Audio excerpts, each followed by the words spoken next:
तर हमारे मराठी में कहावत है, बैल गेला आणि झोपा केला, यानी मर जाने के बाद अपन इलाज कर रहे हैं, मरे हुए आदमी को सीपीआर देने की कोशिश कर रहे हैं। धन्यवाद अध्यक्ष महोदय, जो आपने मुझे आपदा प्रबंधन संशोधन विधेयक 2024 से बोलने का मौका दिया। मेरा राज्य महाराष्ट्र और खास करके मेरा निर्वाचन क्षेत्र सांगली लगातार आपदा से जूझ रहा है। बाढ़ हो, अकाल हो या अतिवृष्टि से होने वाला नुकसान हो, तो इस विधेयक से हम बहुत आशा से देख रहे थे, कुछ इसमें से बहुत होगा, लेकिन दुर्भाग्यपूर्ण बताना चाहता हूं कि थोड़ी निराशा इस विधेयक के बारे में हुई। Sir, the devil lies in the detail. Sir, अगर इस बिल को देखा जाए तो केंद्र सरकार चाहती है कि सारे राज्य हमेशा हाथ फैलाते रहे केंद्र शासन के सामने। सर, क्लॉज 37 में कंपनसेशन, जो मुआवजा, ये लफ्ज निकाल के क्या पीड़ितों का अधिकार निकालने की कोशिश हो रही है, आप बता सकते हैं? सर, स्टेटमेंट्स ऑफ ऑब्जेक्ट्स और रीजंस में कहा है कि सरकार मुआवजा नहीं सिर्फ राहत देती है, तो क्या जिम्मेदारी झटकने की कोशिश सरकार की हो रही है? सर, मेरे निर्वाचन क्षेत्र में बाढ़ के कारण गांव से बाहर निकलने में नाव पलटी होकर 17 लोगों की मौत हुई। इन 17 लोगों के कुटुंब को, परिवारों को क्या राहत दोगे? उन्हें मुआवजे की जरूरत है, क्या मुआवजा देना सरकार का काम नहीं है? सर, अतिवृष्टि के कारण, बादल फूटने के कारण बहुत लोगों के फसलों के नुकसान हुआ है। अलग अलग फसलों का नुकसान होकर क्या उनको मुआवजा देना सरकार अपनी जिम्मेदारी नहीं समझता?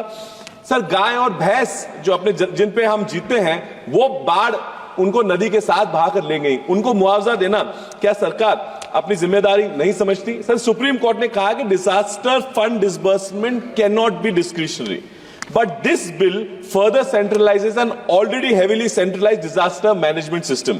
सर, आई अप्रिशिएट कि आपने अर्बन डिजास्टर मैनेजमेंट अथॉरिटी की स्थापना की है, बहुत अच्छा कदम उठाया, लेकिन इस बिल में शायद जो बाढ़ के कारण है, इंटरस्टेट डैम्स में जो फर्क होते हैं, इंटरस्टेट डैम का कंट्रोल भी अगर आप बिल में ले आते तो बहुत सुविधा हो जाती। कुछ इंफ्रास्ट्रक्चर क्रिएट करने की, जैसे जहां ज्यादा बाढ़ आती है, जहां ज्यादा नुकसान होता है, एसडीआरएफ एनडीआरएफ का जल्दी वहां आने के लिए रेलवे स्टेशन हो, एयरपोर्ट, और सांगली जगह में आज भी एयरपोर्ट की निर्मित नहीं हो पाई है।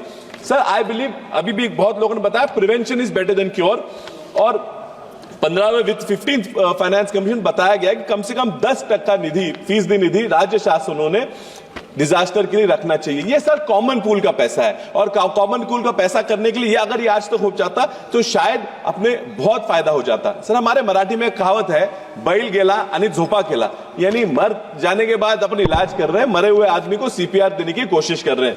इसलिए सर, इस बिल में एनडीए में को एक अलग डिपार्टमेंट का अगर अपन स्टेटस दे देते तो शायद बहुत अच्छा हो जाता। सर, एनडीएमए को 24 घंटे 7 हफ्ते में 7 दिन काम करने की बहुत जरूरी हमें लगता है।